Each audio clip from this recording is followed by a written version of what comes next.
एक बार गंगा यमुना बाई थी हमारे हरिवंश महाप्रभु की शिष्या, अब वो बाल ब्रह्मचारिणी तो चमक रही थी।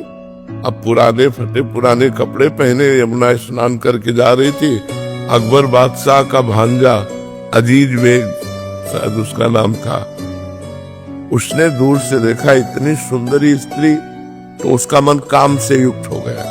उसने सोचा कि ऐसे डायरेक्ट तो समाज विरोध कर देगी अगर हम कुछ छेड़ते हैं। उसने 2 वैश्याएं लगाई, तो वैश्याओं ने साधु का वेश धारण किया और जाकर उनके पास बैठ गई और भगवत चर्चा करने लगी। फिर एक दिन नहीं आई और दूसरे दिन फिर आई।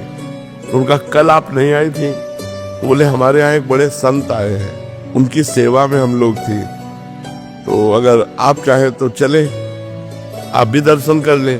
तो उनके साथ मथुरा चली गई। जब महल दिखाया तो पहली शंका हुई कि संत महल में कैसे। फिर उनका संतों का क्या, महलों में कोई बुला के रख ले तो अंदर गई। जो अंदर गई बाहर से सिटकिनी मार दी, दरवाजा बंद कर दिया। तो उनको शंका हुई, सामने देखा अजीज बेग और वो कामाशक्त एकदम। जे आगे बढ़ा, तुमका रुक जाओ, कदम आगे मत बढ़ाना, मुझे असमर्थ मत समझो। आंख मूंदी, श्री हरिवंश श्री हरिवंश श्री हरिवंश श्री हरिवंश। जे महाप्रभु का नाम लिया, श्री हरिवंश श्री हरिवंश। भयंकर बबर सिर प्रकट हो गया बीच में और बाई जी गायब वृंदावन। और वहां उसके सामने सिंह जब दहाड़ा तो बेहोश होके गिर गया। वो जो ही होश आता सोई वो सिंह की दहाड़ हुई, घबरा गया। बड़े बड़े पंडितों को बुलाया कि ये हमें क्या हो रहा है।